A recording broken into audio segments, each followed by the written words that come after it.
Alléluia, alléluia. Amen, amen, amen, amen. Gloire à Dieu. On va lire 2 versets pour commencer ce matin dans Galates 1, 7 et puis Romains 8, versets 14 à 16. Le titre du message est « Créé pour maturer », créé pour maturer. La parole de Dieu nous dit dans Galates 1, 7, « Or, aussi longtemps que l'héritier est enfant, je dis qu'il ne diffère en rien d'un esclave, qu'il soit le maître de tout. Mais il est sous des tuteurs et des administrateurs jusqu'au temps marqué par le Père. Nous aussi, de la même manière, lorsque nous étions enfants, nous étions sous l'esclavage des rudiments du monde. Mais lorsque le temps était accompli, Dieu a envoyé son Fils, né d'une femme, né sous la loi, afin qu'il rachetât ceux qui étaient sous la loi, afin que nous reçussions l'adoption. Et parce que vous êtes Fils, Dieu a envoyé dans nos cœurs l'Esprit de son Fils, lequel crie « Abba, Père ». Ainsi, tu n'es plus esclave, mais fils. Et si tu es fils, tu es aussi héritier par la grâce de Dieu. Romains 8, 14, 16 dit « Car tous ceux qui sont conduits par l'Esprit de Dieu sont fils de Dieu. Et vous n'avez pas reçu un esprit de servitude pour être encore dans la crainte, mais vous avez reçu un esprit d'adoption par lequel nous crions « Abba, Père ». L'Esprit rend lui-même témoignage à notre esprit que nous sommes enfants de Dieu. Ce matin, ça va être plus comme un enseignement. Je veux plus mettre un peu le manteau d'un enseignant ce matin que d'un prédicateur. Et je crois que vraiment le Seigneur va faire une œuvre puissante au travers de cet enseignement-là.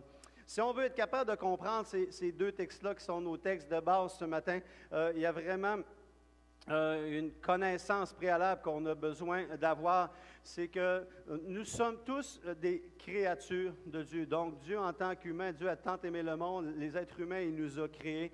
Et tous, on est des êtres humains qui ont été créés par Dieu. Maintenant, la Bible nous dit, ça c'est la première chose, c'est que tous les êtres humains, tous ceux-là qui marchent sur la terre, 2 pattes, 3 pattes, ou des fois pas de pattes, mais qui sont des êtres humains, sont vraiment des créatures de Dieu. Maintenant, lorsque nous donnons notre vie à Jésus, la parole de Dieu nous dit, mais à tous ceux qui l'ont reçu, à ceux qui croient en son nom, il aura pouvoir de devenir enfants de Dieu. Ce n'est pas tout le monde qui vient au monde qui sont des enfants de Dieu. Tout le monde qui vient au monde sont des créatures de Dieu. Mais c'est simplement lorsque tu reçois Jésus dans ton cœur que tu deviens enfant de Dieu. Lorsque tu le reçois, tu deviens enfant de Dieu. Tu as été adopté dans la famille de Dieu. Il dit, voici, c'est mon enfant, c'est un enfant de Dieu. Maintenant, après que tu es devenu un enfant, il y a une étape où tu dois grandir et de devenir comme un fils et une fille. De devenir à une étape mature. Les gens, et aujourd'hui dans notre société nord-américaine, et certains vont savoir de quoi je parle, parce que je ferai référence à quelque chose que j'avais entendu l'autre fois et tout ça. Mais lorsque tu regardes dans notre société actuelle, il y a des enfants, il y a l'adolescence, il y a la préadolescence, il y a la ménopause, la préménopause, on a tout décortiqué psychologiquement les étapes. Mais si on regarde au niveau de la parole de Dieu, on n'a pas cette décortication-là. Ça ne veut pas dire qu'elle n'est pas vraie, qu'elle n'est pas pertinente. Mais ce que l'on voit surtout au niveau de la parole de Dieu, c'est qu'on passe de l'enfance et qu'après ça, on devient un fils et une fille. Et qu'à ce moment-là, lorsqu'on devient fils et fille, c'est quand on est passé à une certaine étape d'âge. Et si vous regardez même un exemple marquant, si vous regardez même avec Jésus, à quel âge que Jésus est allé et il s'est fait baptiser? À 30 ans. On considérait que quelqu'un devenait un fils et une fille et qui était adopté à 30 ans. Donc, il pouvait rentrer pleinement en possession de son héritage. Donc, l'étape d'être un enfant et de grandir nous apportait jusqu'à devenir être reconnu comme mon fils et ma fille et tout ça, et qui était adopté. Donc, il y avait, comme on le voit dans ce passage-là qu'on a vu ici, il était sous des tuteurs et des administrateurs jusqu'au temps marqué par le Père.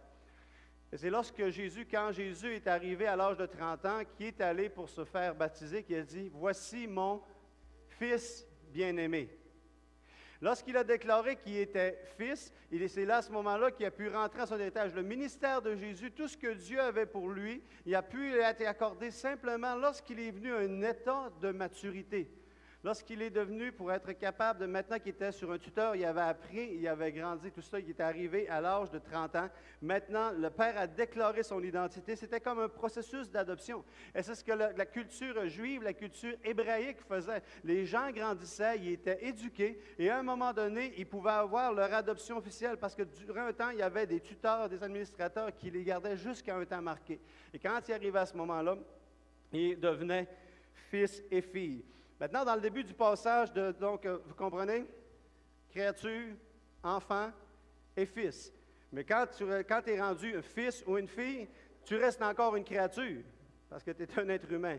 Tu es encore un enfant parce que tu es un enfant de Dieu. Mais tu n'es pas appelé à rester un enfant toute ta vie. Tu es appelé à devenir un fils ou des filles qui sont matures, qui arrivent à ce passage-là. Et c'est pourquoi dans Romains 8, 14, 16, un ou deux passages qu'on a lu dans lui, il dit « Car tous ceux qui sont conduits par l'Esprit de Dieu sont fils de Dieu. » Et lorsqu'on regarde dans le grec, quand on parle de fils de Dieu, on parle de fils mature de Dieu. Donc, tous ceux qui se laissent conduire par l'Esprit, puis qui sont les tuteurs. Maintenant, le tuteur, celui qui nous enseigne, celui qui nous forme, celui qui nous conduit pour qu'on arrive à devenir ce fils et cette fille mature que Dieu veut qu'on soit, parce que Dieu nous a créés pour être matures. Dis à ton voisin, mature.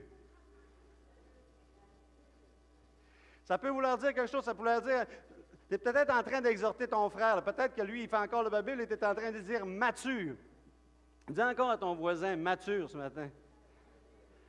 Donc, Dieu nous a créés pour maturer, pour devenir des fils et des filles qui sont matures. Et jusqu'à ce que ce moment-là arrive, c'est par le Saint-Esprit qu'on est conduit, qui est maintenant le tuteur. À cette époque-là, il y avait des tuteurs physiques, c'était des enseignants, des administrateurs, qui non seulement le tuteur, lui, t'enseignait, mais l'administrateur, c'était que ce qui t'appartenait, il était administré jusqu'à ce que tu puisses arriver à un âge où ce que tu puisses vraiment en prendre charge. De la même façon que si quelqu'un est riche et ses parents meurent, il est trop jeune. Donc, on va avoir besoin d'un administrateur pour pouvoir administrer jusqu'à ce qu'il ait l'âge pour être capable de prendre soin de cet argent-là, d'avoir la maturité pour gérer cet argent-là.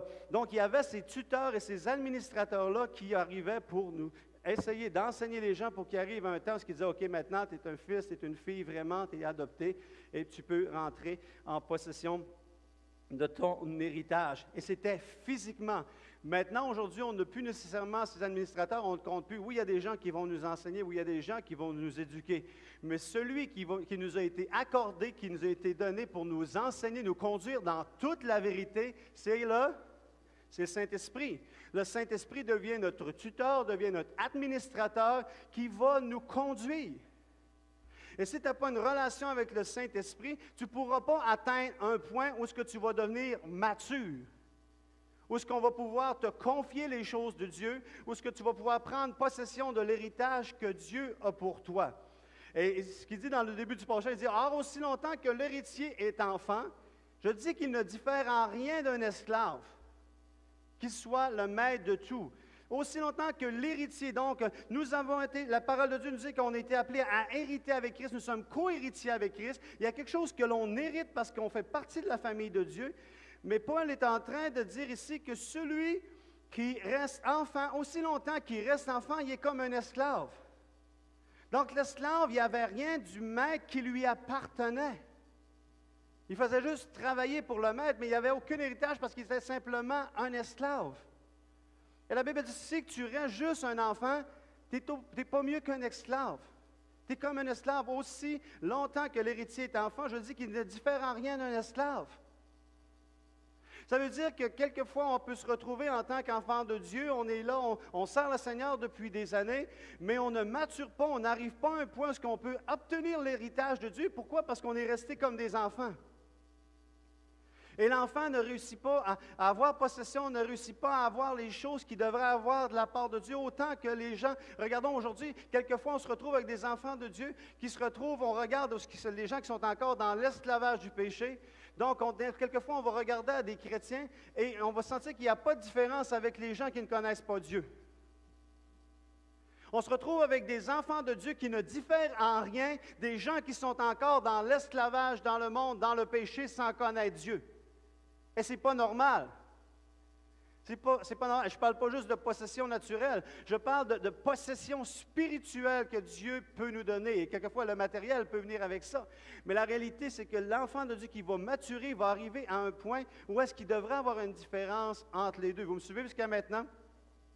On n'est pas, il faut considérer qu'on n'est pas comme des esclaves qui sont en fuite. On est appelé à être des enfants de Dieu qui maturent, qui deviennent des fils et des filles, qui ne sont pas comme des esclaves en fuite. Voyez-vous, il y a plusieurs années, quand il y a eu l'abolition de l'esclavage, avant qu'il puisse y avoir l'abolition, bien souvent, qu'est-ce qui arrivait, c'est que des gens essayaient de fuir. Ils essayaient de fuir puis de dire, OK, bien, je suis tanné d'être sous un tel maître qui me fait du mal et tout ça, je suis mal pris. Et qu'est-ce que certains esclaves faisaient? C'est qu'ils fuyaient. Mais ils demeuraient encore des esclaves, ils étaient simplement des esclaves en fuite. Mais ils demeuraient esclaves.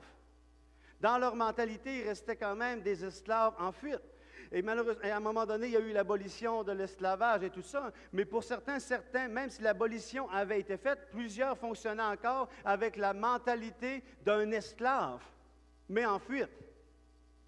Alors qu'il avait été complètement libéré.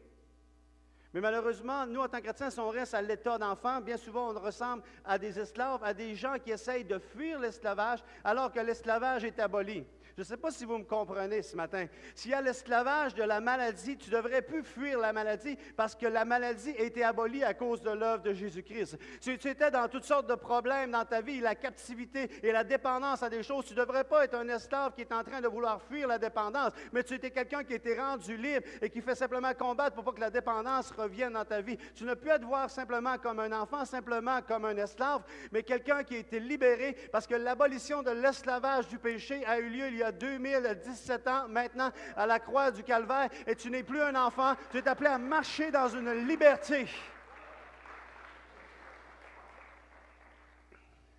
C'est par l'action du Saint-Esprit qu'on peut évoluer puis aller et atteindre ce niveau-là, atteindre ce niveau de fils et de filles matures. On ne doit pas demeurer des enfants, mais devenir des fils et des filles matures spirituellement.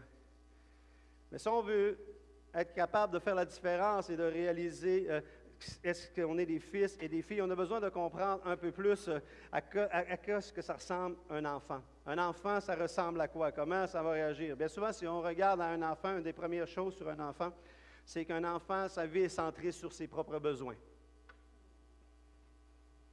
Peut-être ce matin, vous ne serez pas toujours capable de dire Amen. Si vous n'êtes pas capable de dire Amen, dites Ouch ou Aïe ou quelque chose de même. Mais on a besoin de s'analyser. Parce que malheureusement, on se retrouve dans notre marche souvent avec Dieu et on ne prend pas le temps de regarder où nous en sommes. Et parce qu'on a donné notre vie au Seigneur un jour, on pense qu'on est enfant de Dieu, on a l'héritage, on va voir la vie éternelle, gloire à Dieu, on aura tout ça. Je ne suis pas en train de parler de ça ce matin. Je suis en train de dire que malheureusement, bien souvent dans la marche chrétienne au travers des siècles, certains se sont contentés d'être des enfants de Dieu sans devenir des fils et des filles. Sans passer à une étape où ce que le Saint-Esprit les amène à un niveau de maturité où ce qu'on peut vraiment voir des fils et des filles de Dieu et pas simplement des enfants de Dieu. Parce que c'est le désir de Dieu de nous apporter vers ça, et vous allez continuer de le voir au travers de l'enseignement de ce matin. Donc, il faut s'analyser et regarder. Si on regarde à moi, et regarde pas ton voisin, le message n'est pas pour ton voisin ce matin. Parle-toi à toi-même, dis le message est pour moi. Dis le message est pour moi. Okay? N'oubliez pas, quelqu'un a dit un jour, quand il y a un doigt qui est pointant vers les autres, il y en a toi envers toi-même. Donc, on va regarder à nous-mêmes, est-ce qu'on est mature? Est-ce qu'on est en train de devenir des fils et des filles? Donc, la première chose pour un enfant, il est centré à ses besoins. L'enfant, il vient au monde, il a besoin qu'on s'occupe de lui, il a faim, la couche est pleine, Il est complètement centré avec ses besoins. À moins qu'on ne le sache pas. On ne le sait pas parce qu'on n'est pas dans la tête des enfants. Je ne sais pas, mais je ne pense pas que les enfants sont en train de se réveiller puis qu'ils arrivent et disent, je vais faire un bon sourire ce matin pour faire plaisir à ma mère, pour que je fasse plaisir à ma mère. Je ne pense pas que les enfants sont à l'étape de se concentrer sur les besoins des autres. Les enfants sont concentrés sur leurs propres besoins. Donc, la question qu'il faut se poser, si on veut mettre l'enseignement naturel dans le spirituel, c'est est-ce que ma vie chrétienne est centrée sur mes propres besoins? Est-ce que ma vie spirituelle est centrée sur mes propres besoins? C'est tout ce qui est important dans ton mariage, dans ta relation, dans ta vie spirituelle, dans ta vie à l'Église, dans la vie avec les gens, sont centrés sur tes propres besoins. Tu es encore à l'étape de l'enfance. Tu es encore à l'étape de l'enfance. Tu es encore à l'étape de l'enfance. Deuxième chose qu'on voit avec un enfant, c'est qu'il pleure et cherche à obtenir ce qu'il veut. Un autre signe d'immaturité spirituelle, comme avec l'enfant, c'est de pleurer et chercher à avoir ce qu'il veut. L'enfant va pleurer, comme je l'ai dit, pour avoir ce qu'il veut. Donc, si nous, dans le domaine spirituel, Ce qu'on est prêt, c'est prêt à pleurer pour chercher à avoir ce que l'on veut. On essaye de travailler, puis dans le fond, notre objectif est de toujours chercher à ce que l'on veut avoir. On se retrouve dans un état d'enfance. On se retrouve dans un état d'enfance. Et lorsqu'on regarde souvent avec les enfants, ceux qui ont des familles, qui ont eu des familles, on se retrouve bien souvent que qu'est-ce qui se passe avec les enfants? Ils vont se chicaner. La chicane va pogner entre les enfants. Puis bien souvent, la chicane pogne avec les enfants. Pourquoi? Parce que les enfants sont centrés sur leurs propres besoins. Ils veulent avoir les choses, puis quand ça ne marche pas comme ils veulent, ils chialent, ils pleurent, la chicane pogne et tout ça. Pourquoi? Parce qu'ils sont centrés sur leurs besoins. Et quand les enfants, normalement, j'espère, quand les enfants arrivent à un point de maturité et puissent grandir, à un moment donné, ils deviennent qu'il y a moins de conflits. Et là, les parents disent, ça fait-tu du bien? Et là, on oublie, on se rappelle les voyages, tu pars en voiture avec 3 ou 4 enfants, puis là, et puis là, ça ne finit plus dans la voiture. Puis là, la chicane pogne. Mais à un moment donné, ils vieillissent, ils arrivent plus tard. Puis là, ils sont dans la voiture. Puis là, ils sont juste calmes. Ben là, ils sont tellement calmes. Ils sont rendus avec le iPod, ils sont avec les affaires, ils écoutent la musique. Ils ne chicanent plus, ils n'ont plus le temps. Ils chicanent avec les machines. Mais parce qu'ils ont atteint un certain point où est-ce qu'ils ont maturé et sont capables de ne pas toujours être en conflit et en chicane les uns avec les autres. Pourquoi? Parce qu'il y a eu une étape de maturité qui s'est passée. Et quand on veut devenir des fils et des filles, à un moment donné, il faut atteindre un point où est-ce qu'on sort de la chicane les uns avec les autres et tout ça. Et ça, c'est un signe de maturité parce qu'on arrive à ce point-là. Et je ne sais pas si vous autres, ça vous a déjà arrivé. Peut-être ça vous est arrivé, peut-être votre femme ou votre mari vous a dit, ben là, tu fais comme un enfant. Non? Y a-t-il quelqu'un qui ça a déjà arrivé, tu as fait ça, qui a dit non? Tu fais comme un enfant. Et pourquoi on dit qu'il fait comme un enfant? C'est parce qu'il y a des attitudes enfantines. Il va bouder, il va réagir, il va choquer, il va avoir toutes sortes de réactions. Pourquoi? Parce qu'il va avoir ces réactions-là face à des choses. C'est-à-dire, fais un homme de toi, fais une femme de toi. Qu'est-ce qu'on est en train de dire? Fais un adulte de toi, fais un adulte de toi. Tu es rendu une jeune fille, tu es rendu un jeune homme. Sois mature. Parce que c'est l'attente qu'on puisse avoir envers les gens. Il y a un nouveau terme qui est sorti dans les années passées. Il y avait les jeunes, il y avait les ados, puis après les adolescents. Puis là, si on est rendu aujourd'hui, on a les adolescents. Les adolescents. Ça, c'est ceux qui sont restés comme à l'étape de l'adolescence, au lieu d'aller à l'étape de devenir adulte et de devenir mature. Et l'adolescent, lui, ce qu'il fait comme l'adolescent, c'est que dans le fond, lui, il arrive à un point où il sait tout. Parce que voyez-vous, dans le monde, tu viens au monde, tu penses que tu ne sais rien. Après ça, tu passes à l'étape, tu penses que tu en sais un peu, puis à l'adolescence, tu penses que tu sais tout. Puis après ça, tu vas repasser une étape où tu vas savoir que tu ne sais pas tout, puis on a besoin des uns des autres. Mais l'adolescent, il reste à la même place. Il reste au point où est-ce qu'il a grandi, il a maturé, il y a eu un ensemble d'informations qui sont venues. Et quand il y a eu l'ensemble de ces informations-là, il va réagir. Il y a toutes sortes, il y a les crises de rébellion, il y a toutes sortes de réactions. Il veut faire sa vie, il veut faire ses choses et tout ça. Puis il se ramasse avec un paquet de situations conflictuelles. Premièrement, il est en conflit avec lui-même parce qu'il est en train de se découvrir dans toute sa transition, dans toute sa transformation. Et ça apporte un paquet de problèmes parce que la personne n'arrive pas à sortir de ça. Puis à un moment donné, lorsque tu continues à maturer et à grandir, tu vas te retrouver dans une meilleure étape parce que tu vas voir que tu as besoin des uns des autres, parce que tu n'es plus nécessairement centré sur tes besoins comme quand tu étais un enfant. Tu ne plaires plus puis tu ne manipules plus pour juste être capable d'avoir les choses que tu veux, mais tu apprends que la façon collective d'opérer ensemble, on doit chercher à vivre dans la paix, dans l'harmonie, dans la joie, dans le respect, dans l'honneur les uns envers les autres et d'être capable de prendre notre recul. Et malheureusement, bien des couples, bien des relations ne réussissent pas à passer au travers les années parce qu'on se retrouve avec des personnes qui n'ont pas réussi à aller à l'âge adulte. Ils ont l'âge adulte physique, mais ils n'ont pas l'âge adulte émotionnel. Et s'il y a tant de conflits dans les églises depuis des années et des années et des années et des années, c'est qu'on se retrouve avec un paquet d'enfants de Dieu, mais peu de fils et filles matures. Peu de fils et filles matures. Malheureusement, quelquefois, ça arrive même dans le ministère. On va avoir des pasteurs, des prophètes, des évangélistes, des docteurs qui sont encore des grands enfants, mais qui n'ont pas passé au travers l'étape de la maturité, et puis ça devient difficile quand c'est un enfant qui conduit la maison. Quand on est un enfant, il y a une difficulté aussi au niveau de la responsabilité. Si on reste à l'étape de l'enfant, on a la misère à donner les responsabilités parce que justement, la personne est trop jeune. Tu ne peux pas arriver à un enfant de 7 ans et dire « je te donne les clés de la voiture ». Il n'est pas encore prêt au niveau responsabilité. Donc, on est limité dans ce qu'on peut lui confier. On ne peut pas lui confier toute chose parce qu'il n'a pas atteint ce niveau-là. Et on veut avoir certaines choses que Dieu nous confie dans nos vies, mais si on reste comme un enfant, le Seigneur lui-même ne peut pas, nous-mêmes dans le naturel, il y a des choses qu'on ne confiera pas à nos enfants parce qu'ils ne sont pas rendus à un certain point. Donc notre Père Céleste qui est encore plus sage que nous, on peut être sage, il ne veut pas nous confier des choses aussi qu'on n'est pas encore prêt à opérer, qu'on n'est pas encore prêt à gérer, qu'on n'est pas encore prêt à s'occuper, parce qu'on n'est pas encore atteint le niveau de responsabilité. Donc, on est limité dans ce que lui peut nous confier. On est limité dans ce que lui peut nous confier. Et on ne peut pas recevoir tout son héritage et le gérer de façon appropriée.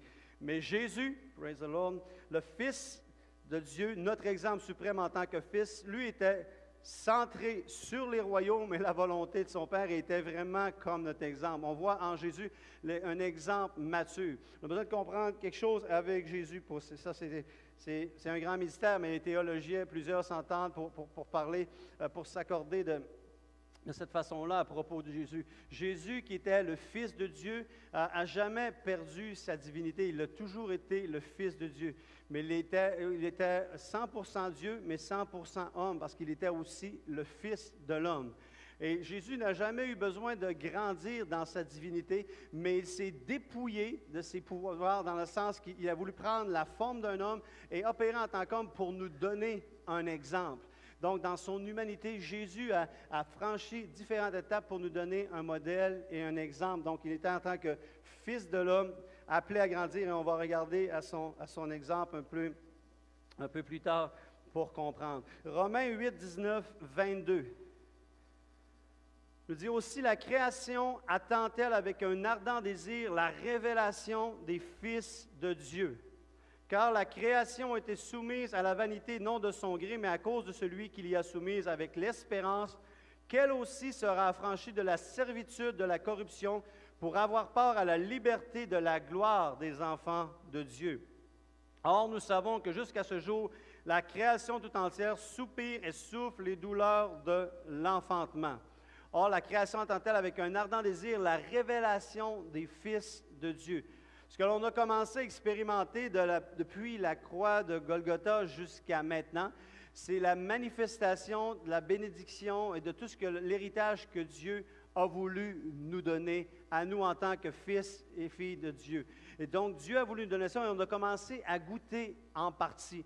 Et lorsqu'on regarde ici à ce passage-là qui dit « La création attend-elle avec un ardent désir la révélation des fils de Dieu », on comprend que la création présentement, elle attend avec un ardent désir la révélation des fils et des filles de Dieu. Les gens qui sont alentour de nous, dans notre communauté, dans notre société, où ce qu'on attend la révélation des fils et des filles de Dieu. Des gens qui sont matures en Dieu. Et trop souvent notre société a peut-être vu simplement des enfants de Dieu. Elle a vu trop d'enfants de Dieu et pas assez de fils et de filles de Dieu. Dans ton milieu de travail, dans ta famille, si les gens ont simplement vu des enfants de Dieu, il manque quelque chose. On a besoin de continuer à croître, on a besoin de continuer à grandir, on a besoin de maturer parce que la création tout entière soupire. Puis elle veut voir la révélation des fils et des filles de Dieu. En fond, elle veut voir des chrétiens, des gens qui confessent le Seigneur Jésus-Christ comme leur Seigneur et Sauveur, qui atteignent un point où est-ce qu'ils vont pouvoir voir les fils et les filles de Dieu être révélés. Et c'est ce que Dieu veut faire dans nos vies, dans notre génération. Il veut vraiment pouvoir continuer de se révéler en nous, de transformer nos vies pour pouvoir se révéler.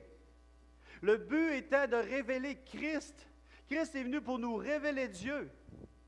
Le Fils lui-même est venu pour révéler Dieu. L'Ancien Testament nous parlait de Dieu, mais la Bible a dit que dans ces derniers jours, le Fils est venu révéler le Père. Il est venu vraiment pour nous révéler qui était Dieu. Par sa manifestation physique, le Fils de Dieu est venu pour révéler Dieu. Mais là, le Fils est retourné vers le Père, et maintenant, c'est nous qui sommes le corps, qui sont l'Église, qui sont appelés à révéler Dieu. Et si on ne comprend pas, le Fils est venu, il a fait son travail, il a commencé à révéler Dieu par sa présence, et maintenant, il est reparti. Et la Bible dit dans Éphésiens que Christ est la tête. Christ est la tête. Et la tête est sortie.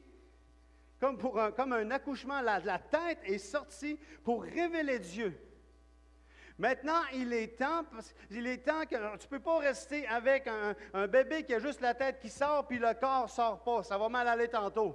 Et on a besoin que pour que Dieu soit révélé, que non seulement la tête est venue il y a 2000 ans pour être capable de révéler Dieu, mais il est temps que le corps sorte, que le reste du corps de Christ sorte pour révéler Dieu, pour révéler qui est Dieu. Et il va pouvoir le faire simplement avec des fils et des filles qui sont matures, qui vont révéler la nature de Dieu.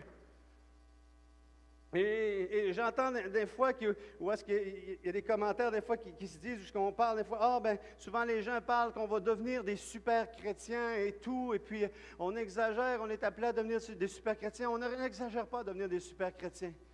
On n'exagère en rien pour ça. On fait simplement déclarer et dire ce que la parole de Dieu nous appelle à faire et à être. C'est être des chrétiens qui sont victorieux. Un chrétien qui marche dans la victoire. Un chrétien qui marche sur la tête de l'ennemi. Ce n'est pas un chrétien extraterrestre. C'est un chrétien vraiment du ciel. C'est un chrétien que Dieu veut que ça puisse être. Un chrétien qui marche dans la santé, qui marche dans la prospérité. C'est ce que Dieu s'attend pour nous. Il ne s'attendra pas de l'esclave, mais il va s'attendre du fils et de la fille qui va arriver à ce niveau de maturité-là, parce qu'on a été créés pour maturer et ressembler à l'image de Christ. Il continue plus loin en disant, pour avoir part à la liberté de la gloire des enfants de Dieu. Parce que voyez-vous, quand les fils et les filles sont révélés, il y a une atmosphère qui est libérée. Il y a quelque chose qui se passe alentour de toi. Il y a une nouvelle liberté, il y a des choses qui se produisent. Il y a le fait que lorsque tu te retrouves dans l'entourage des gens, ces gens sont transformés. Pourquoi? Parce qu'ils ont part à la gloire de la liberté des enfants de Dieu.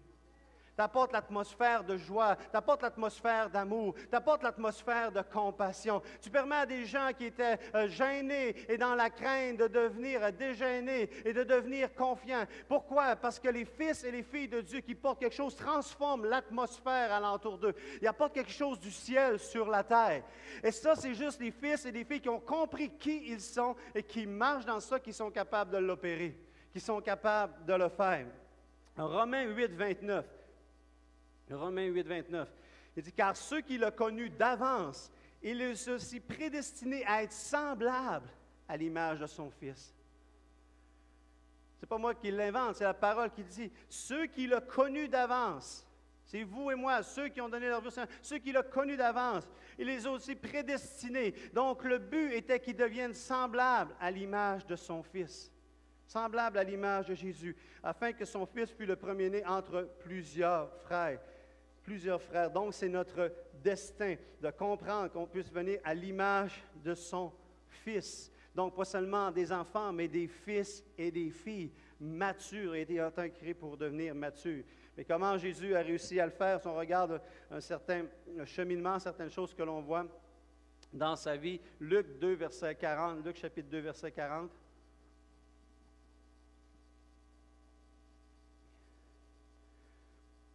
Il dit, or, le petit enfant grandissait et se fortifiait. On parle de Jésus, là, on voit l'aspect humanité. Dieu ne veut pas grandir, Dieu est Dieu. Il diminue en rien dans son humanité. Or, le petit enfant grandissait et se fortifiait. Il était rempli de sagesse et la grâce était sur lui.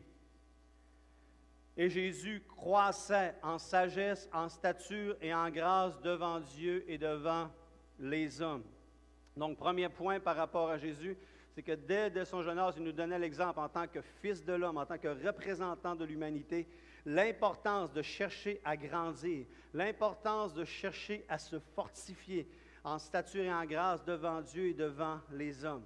Donc, tu as donné ta vie au Seigneur, tu es un enfant de Dieu, tu as une responsabilité de chercher à croire, de chercher à grandir, de chercher à te fortifier. Est-ce que tu prends le temps de vouloir croître? Est-ce que tu prends le temps de vouloir te fortifier? Est-ce que tu prends le temps de vouloir avoir de la sagesse, de vouloir augmenter en stature devant Dieu, devant les gens? Est-ce que tu prends le temps de le faire? Si tu ne prends pas le temps de le faire, tu vas rester un enfant éternellement.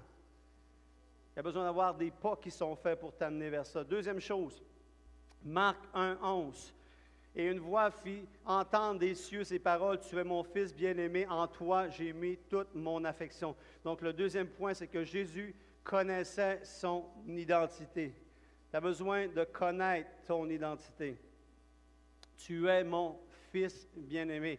Savoir que nous sommes des fils et des filles de Dieu en qui il a mis toute son affection, de connaître ton identité. Des fois, je ne sais pas si ça vous est déjà arrivé, mais à un moment donné, tu arrives pour faire quelque chose, puis tu dis, je ne peux pas faire ça, je ne suis pas un voleur. Tu arrives, il y a quelque chose qui vient devant toi et tout ça, et puis tu as la possibilité de faire une petite magouille financière. Tu dis, ben non, franchement, je ne ferai pas ça, je ne suis pas un voleur. J'arrive à quelqu'un, puis quelqu'un va dire, ah, tu n'as rien qu'à dire ça. Ben non, je ne fais pas ça, je ne suis pas un menteur. Pourquoi tu dis ça? Parce que tu connais ton identité. Tu n'es pas ça, tu es quelqu'un qui dit la vérité, tu es quelqu'un qui croit. Donc, quand tu connais quelqu'un qui va arriver aussi dans des situations, qui peut se retrouver dans des situations, qui va dire, je vais faire ci, je ne ferai pas ça. Non, je ne peux pas faire ça. Je n'abandonnerai pas mes enfants, je suis un bon père. Tu sais que tu es père. Tu vas prendre soin de lui parce que tu connais ton identité. Mais en Dieu, devant Dieu, tu vas arriver et te dire, bien, Seigneur, je suis ton enfant, je suis ton bien-aimé, tu as un plan pour moi. C'est sûr que je ne ferai pas telle chose parce que tu connais ton identité. Amen. Troisième chose, il faisait les œuvres du Père. Donc, au lieu d'être concentré juste sur Christ nous donne un exemple, qu'il n'est pas venu pour être centré sur ses besoins. Christ n'était pas venu pour être centré sur les besoins, mais il était venu pour être centré sur les besoins du Père, sur le royaume de Dieu.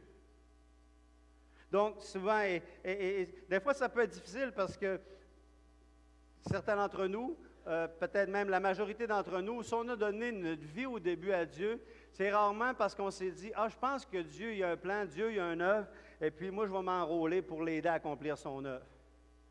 En général, la plupart du temps, ce qui nous est arrivé, c'est qu'on était dépressif, on était poigné dans la drogue, on était tout croche, puis on avait besoin de Dieu, puis on avait besoin qu'il fasse quelque chose dans nos vies. Le mariage était en train de briser en morceaux, etc., etc.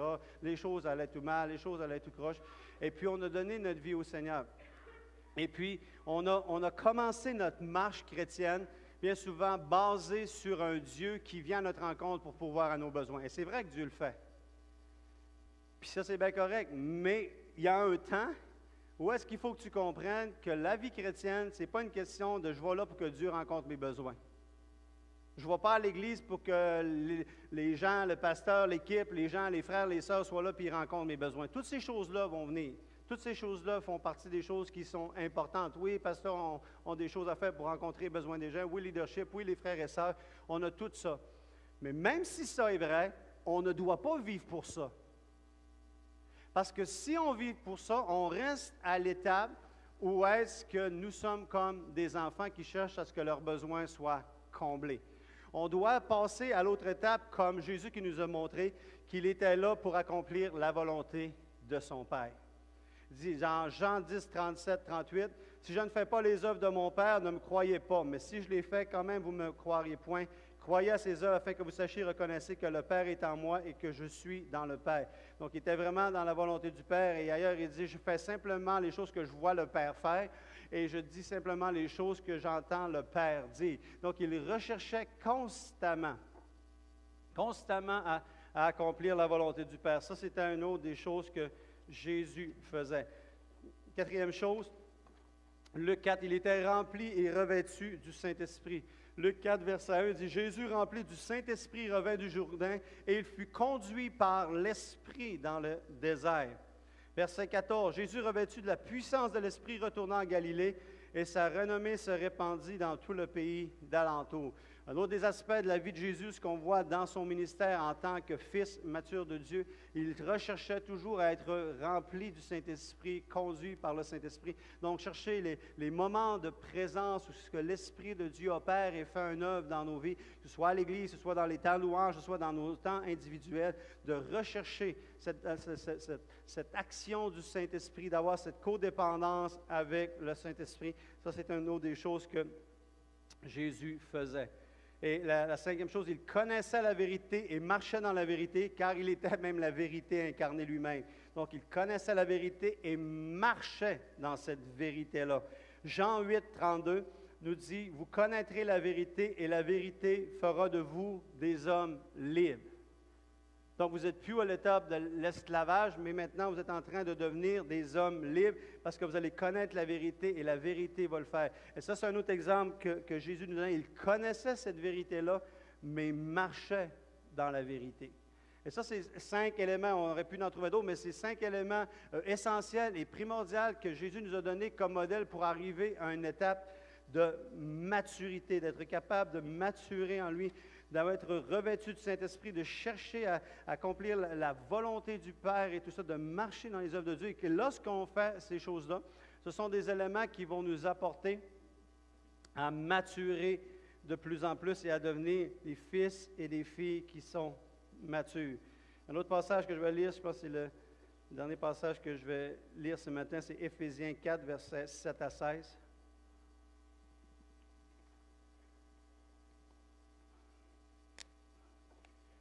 Il dit, « Mais à chacun de nous, la grâce a été donnée selon la mesure du don de Christ.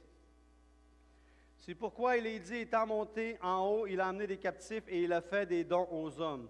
Or, que signifie il est monté, sinon qu'il est aussi descendu dans les régions inférieures de la terre? Celui qui est descendu, c'est le même qui est monté au-dessus de tous les cieux afin de remplir toutes choses. Et il a donné les uns comme apôtres, les autres comme prophètes, les autres comme évangélistes, les autres comme pasteurs et docteurs, pour le perfectionnement des saints en vue de l'œuvre du ministère et de l'édification du corps de Christ, jusqu'à ce que nous soyons tous parvenus à l'unité de la foi et de la connaissance du Fils de Dieu, à l'état d'homme fait, à la mesure de la stature parfaite de Christ, afin que nous ne soyons plus des enfants flottants et emportés à tout vent de doctrine par la tromperie des hommes, par leur ruse dans les moyens de séduction, mais que, professant la vérité dans la charité, nous croissions à tous égards en celui qui est le chef, Christ. C'est de lui, et grâce à tous les liens de son assistance, que tout le corps, bien coordonné et formant un solide assemblage, tire son accroissement selon la force qui convient à chacune de ses parties et s'édifie lui-même dans la charité. » Amen. Il dit, à chacun de nous, la grâce a été donnée selon la mesure du don de Christ. C'est Dieu qui fait des dons. Il dit, il est descendu, il a amené les captifs et il a fait des dons aux hommes. Dieu fait des dons. Donc, il veut qu'on puisse devenir ses fils et ses filles matures-là. Donc, il nous a créés pour arriver à ce point-là. Et on n'a pas besoin d'attendre dans l'éternité pour que, boum, on commence et on devient les fils et les filles matures de Dieu. Dieu veut déjà que sur la terre, on marche à devenir à l'image de son Fils. Il y a un travail qui commence à se faire dans nos cœurs. Et je crois vraiment qu'il y a déjà ce que nous sommes. Et oui, on va avoir un corps glorifié, des choses comme ça. Mais déjà, Dieu est déjà est déjà en mode éternité. Souvent, on fait l'erreur de penser qu'on a un mode temporel et un mode éternel. Que ce qu'on est en train de faire aujourd'hui, le jour où on va mourir, ça finit et on recommence d'autres choses. Non. Il y a déjà un dépôt, on est déjà né de nouveau. La semence qu'on est réelle et va continuer dans l'éternité. Elle va continuer dans l'éternité. Donc, dans ce processus-là, par rapport aux récompenses qu'on va avoir, les choses qui vont venir, ce qu'on est en train de développer, de faire, de se préparer, ça va avoir un lien avec l'éternité. Et un lien par rapport aux récompenses qu'on va avoir, aussi aux responsabilités qu'on va avoir dans l'éternité. Il y a un plan continu, il n'y a pas d'arrêt il n'y a pas d'arrêt où est-ce qu'on part complètement à zéro. Il y a simplement une transition dans laquelle les choses vont continuer. Même s'il y a, comme voyez-vous, il y a eu l'Ancien Testament qui opérait. L'Ancien Testament n'a pas été complètement annulé. On a eu une compréhension, une transition qui s'est faite pour nous apporter dans le Nouveau Testament. Donc, il n'y a pas eu un arrêt complet, il y a un changement de dispensation. Maintenant, c'est la même chose par rapport à l'éternité. Je dis ça pour dire qu'on a besoin de comprendre que de viser à devenir comme Jésus, c'est pas juste quand je serai au ciel, je serai comme Jésus. En attendant, c'est pas grave. Non. Déjà, tu dois viser à devenir de plus en plus comme Jésus. Et comme Dieu veut qu'on puisse faire ça, il ne nous a pas abandonnés. Il dit, arrangez-vous avec vos problèmes. Devenez comme mon fils, mais arrangez-vous tout seul. Ah oui! Non. Il a pris par l'œuvre à la croix, il a pris le pouvoir du péché, qu'on ne puisse plus être esclave du péché, et il a donné des éléments à la parole et toutes sortes de choses comme ça pour nous apporter à aller vers cette maturité-là, pour former l'Église qui veut se former. Le plan de Dieu est extraordinaire. On a de la misère à mesurer la grandeur du plan de Dieu. On le réduit, mais son plan est extraordinaire, son plan est grand, son plan, comme je le disais, est éternel. Et parce qu'il a fait ça, ce qu'il a fait, il est venu, il a libéré, il a fait des dons aux hommes. Il va dire, OK, let's go, je veux ça pour mon Église, je veux ça pour mes enfants, je veux qu'ils deviennent Jésus le grand frère, et il va avoir des fils et des filles, et Jésus va être le premier, il va être le premier modèle, le premier prototype et tout ça, de ce que je veux voir comme mes enfants qui vont être là de siècle en siècle pour l'éternité. C'est le plan de Dieu. Ça va mal pour aujourd'hui. Paul, il disait, si on espère Christ dans cette vie seulement, on est les plus malheureux des hommes. Mais on espère Christ pour la vie à venir. Et c'est ce qui nous motive, même si la vie présente, elle peut être difficile, elle peut être dure, si les choses ne vont pas toujours bien. J'espère pour le présent, j'espère pour le futur, j'espère pour l'éternité.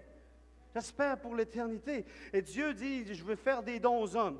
Et il est descendu, il a donné aux hommes. Et voici parmi les premiers dons qu'il a donnés aux hommes. Il a donné des apôtres, des prophètes, les évangélistes, les pasteurs et les docteurs. Pourquoi? Pour perfectionner les saints. Les saints, les gens mis à part pour faire son œuvre. Il a donné ces 5 ministères-là pour aider l'Église de Dieu. Dans le 1er siècle, dans le 2e siècle, dans le 3e siècle, dans le 4e siècle, jusqu'à aujourd'hui, jusqu'à ce que Jésus revienne, il a donné ces 5 offices-là pour être ceux qui vont aider l'Église pour se perfectionner pour l'œuvre du ministère et l'édification, que le corps de Christ devienne fort. Jusqu'à ce qu'on vienne tous à l'unité de la foi. Et l'unité de la foi parfaite ne viendra jamais jusqu'à ce que Jésus revienne. Jusqu'à ce moment-là, il y aura toujours différentes opinions, différentes organisations, différentes dénominations, différents individus. Donc, il a donné ces dons-là qui vont subsister jusqu'à ce qu'on vienne à l'unité de la foi et de la connaissance parfaite du Fils de Dieu. Parce que dans Corinthiens, il dit, nous connaissons en partie, mais alors, lorsque nous le verrons, nous connaîtrons pleinement. Donc, jusqu'à ce moment-là, ces 5 dons-là continuent à opérer pour aider l'Église de Dieu à maturer, jusqu'à ce qu'on vienne à l'unité de la foi, de la connaissance, à l'état d'homme fait mature, à la mesure de la stature parfaite de Christ. Aussi mature que son frère. Il est arrivé à ce point-là. Il est arrivé à ce niveau-là. Jusqu'à ce moment-là, Dieu continue de bénir et de nous utiliser, afin que nous ne soyons plus des enfants flottés et emportés à tout vent de doctrine, par la tromperie des hommes, par la ruse et moyens de séduction. Malheureusement, dans le 1er siècle, dans le 2e siècle, génération en génération, il y a souvent eu différents vents de doctrine, différentes choses qui nous emportent. Et quand tu n'es pas atteint encore le moment de maturité, tu demeures toujours comme vulnérable à te faire emporter par les différents vents qui peuvent venir, qui peuvent souffler ici et là. Parce que quand tu es mature, tu connais ton Dieu, tu connais la parole, tu vas être capable de discerner entre les choses, qu'est-ce qui marche pas et pourquoi que ça ne marche pas. Et d'être capable d'avoir, parce que tu as cette maturité-là. Capable d'avoir cette maturité-là. C'est pas parce que quelqu'un dit une chose que tu n'es pas d'accord avec que tu le condamnes. C'est pas parce que quelqu'un dit une affaire que tu n'es pas d'accord avec que ça fait de lui un démon. Il y a une opinion différente. Mais le manque de maturité, voit une affaire qui ne marche pas, une affaire qui est un peu louche, puis bang, on condamne. La maturité nous amène à comprendre ces choses-là et à se remettre à Dieu et à faire confiance à Dieu. On a besoin de passer à ce niveau de maturité-là. Et là, ce qu'il dit dans la fin du passage, j'aime la fin du passage, dans Éphésiens, je vais juste le relire. Il dit, c'est de lui et grâce à lui, et grâce à tous les liens de son assistante, verset 16, que tout le corps, bien coordonné et formant un solide assemblage, tire son accroissement selon la force qui convient à chacune de ses parties et s'édifie lui-même dans la charité. Encore là, ça nous dépasse. Dieu est tellement grand parce qu'il prend nos vies individuelles, il veut qu'on s'édifie, il veut qu'on puisse être transformé. Puis il dit, c'est grâce à lui que tout se coordonne pour former un solide assemblage. Et soyons honnêtes, quand on regarde l'Église de Dieu aujourd'hui, puis des fois les choses qui se passent dans l'Église de Dieu, puis comment on a besoin de la difficulté à s'entendre avec un et avec l'autre, on n'a pas trop l'air un solide assemblage ben. Soyons honnêtes. Mais Christ est en contrôle. Et ce qu'il est en train de travailler, c'est que nous, on veut contribuer pour ça, mais ce qu'il est en train de travailler, c'est qu'éventuellement, lorsqu'il va présenter l'Église devant le Père, lorsque l'épouse de Christ sera prête, préparée pour le mariage et tout ça, elle sera parfaite, sans tache ni ride, et elle va fonctionner, elle va être coordonnée à cause de tous les liens que lui a réussi à faire. Et ça, c'est un miracle, pas à peu près.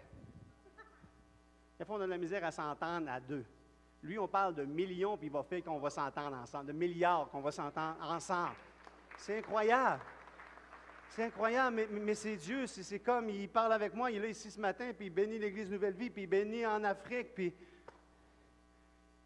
Oui, l'autre fois, je réfléchissais à ça, c'est fou. Quand tu regardes à l'époque avec David et puis Salomon, c'était la seule période de l'époque d'histoire d'Israël où tu avais une louange 24 heures sur 24 qui roulait. Il y avait des chants, il y avait vraiment une louange et une adoration qui se passait là.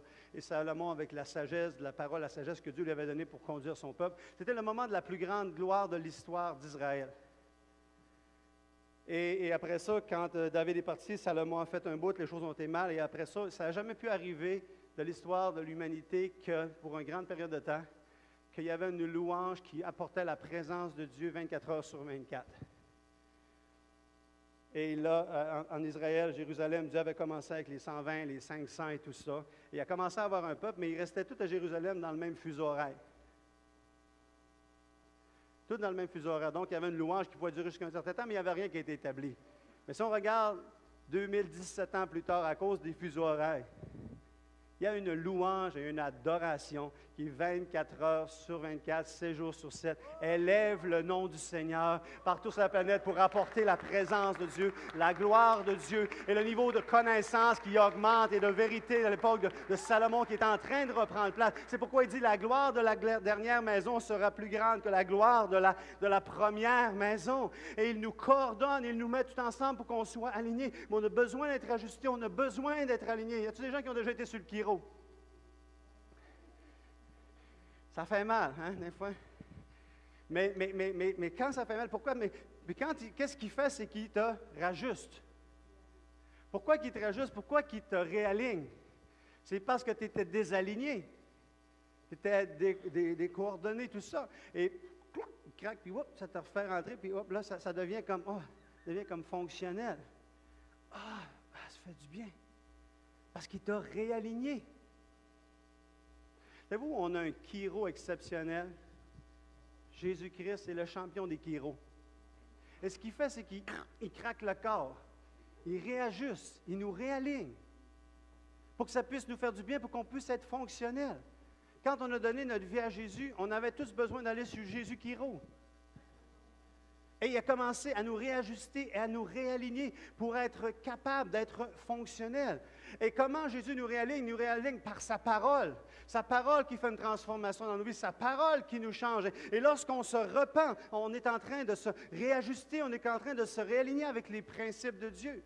Et lorsque tu te réajustes avec les principes de Dieu, que tu te réalignes avec les principes de Dieu, tu deviens plus fonctionnel. Et si tu deviens plus fonctionnel, tu vas pouvoir plus croître. Parce que si tu es désaligné quand tu es plus jeune, ça ne fonctionne pas, ta croissance va être arrêtée.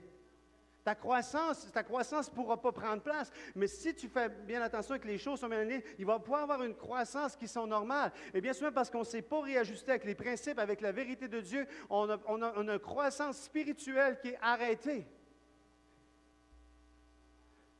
Et on peut fonctionner, mais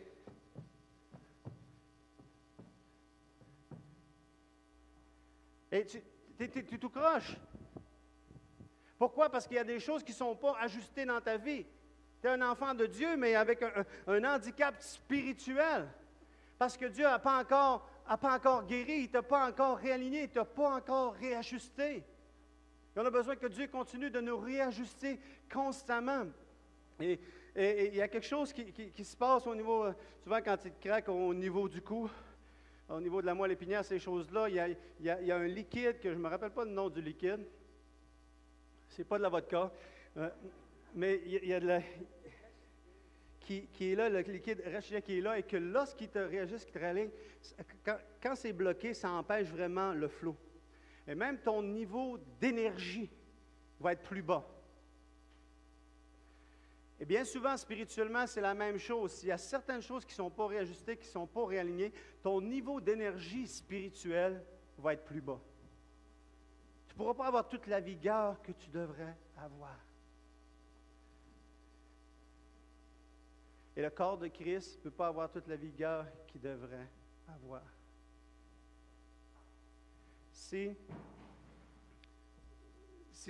ce matin on est là dans la présence de Dieu, c'est parce qu'on aime tous Dieu, on veut grandir en Dieu, on reconnaît l'importance de Dieu. Mais c'est beau de reconnaître l'importance de Dieu, c'est beau d'accepter qu'on est enfant de Dieu, mais le Seigneur veut qu'on puisse devenir des fils et des filles plus matures. Marianne, tu pourrais-tu juste prendre le piano, s'il te plaît, avec Sandra? Alléluia. Alléluia. Alléluia.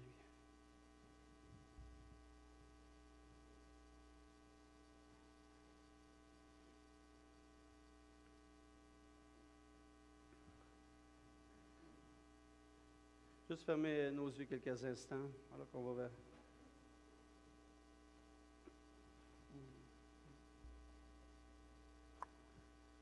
Hallelujah, Jesus. Hallelujah. Yes, Lord.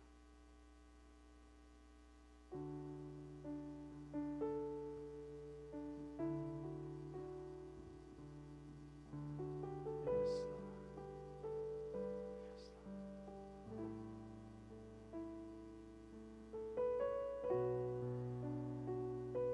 La Bible nous dit, si un homme naît de nouveau, il ne peut pas voir le royaume des cieux.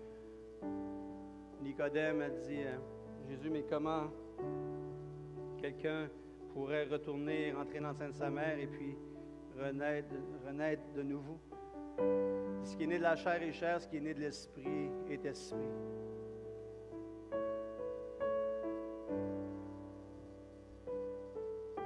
Et un jour, je pense que la plupart des gens qui sont ici, vous avez dit qu'il n'y a personne qui est visiteur, des gens qui sont là, vous faites partie de la famille, vous êtes là, ça fait longtemps, donc j'assume que vous avez déjà donné votre vie à Jésus, sinon, simplement ouvrir votre cœur et dire, Seigneur, viens dans ma vie, fais de moi un enfant de Dieu, et je veux grandir en toi, Seigneur. Hallelujah. Yes, Lord. Ce matin, quand on parle autant dans le physique que dans le spirituel, il nous parle de nouvelle naissance, et chaque naissance appelle une croissance.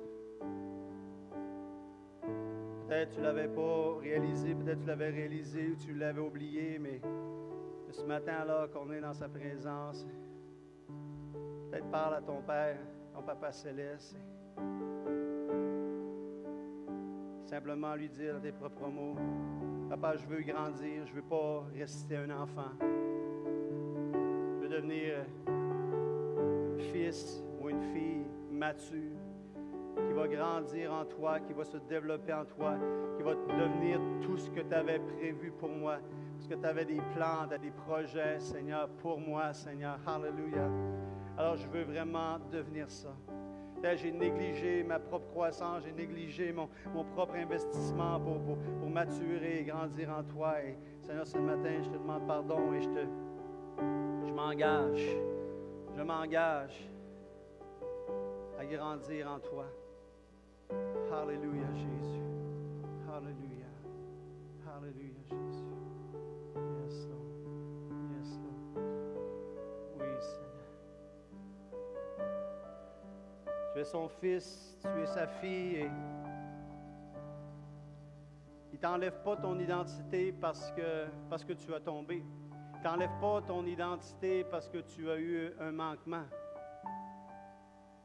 Peut-être tu es ici ce matin et que tu dis, j'ai manqué mon coup, j'ai tombé, et tu penses que les promesses de Dieu, tu penses qu'il n'y a plus de plan pour toi, tu penses qu'il n'y a plus d'avenir pour toi.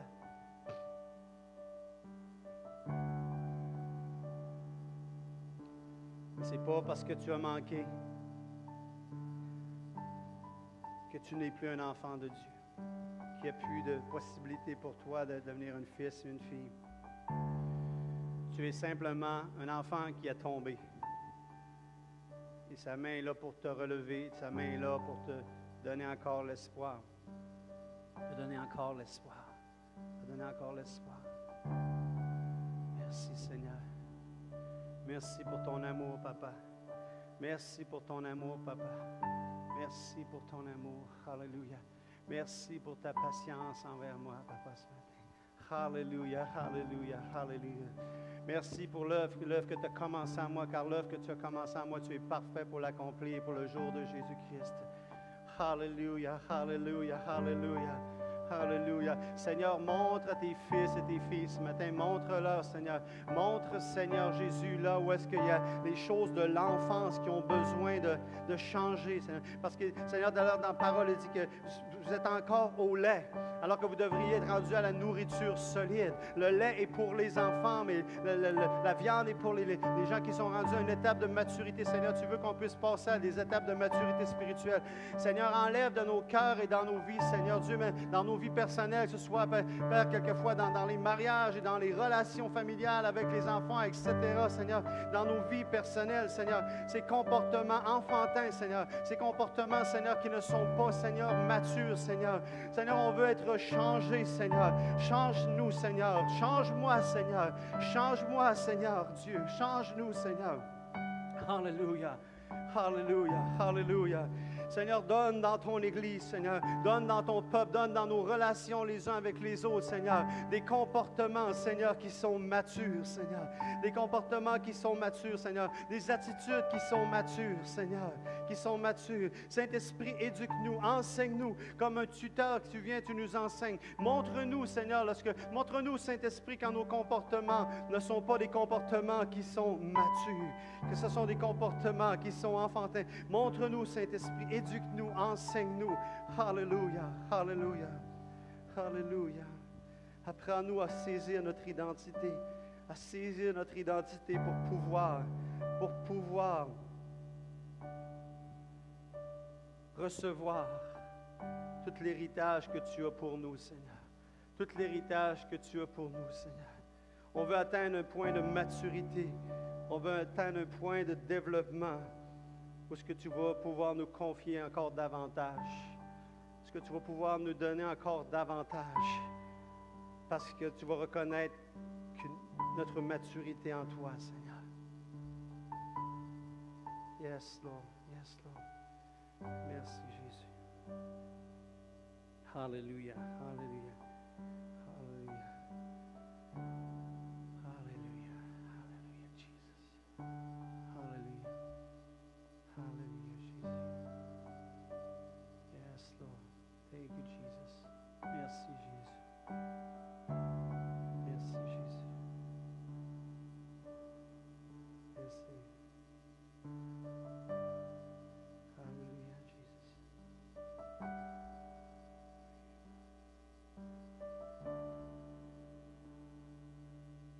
Amen. Gloire au Seigneur. Le Seigneur vous bénisse. Alléluia. Je vous regarde là, puis il me semble que vous avez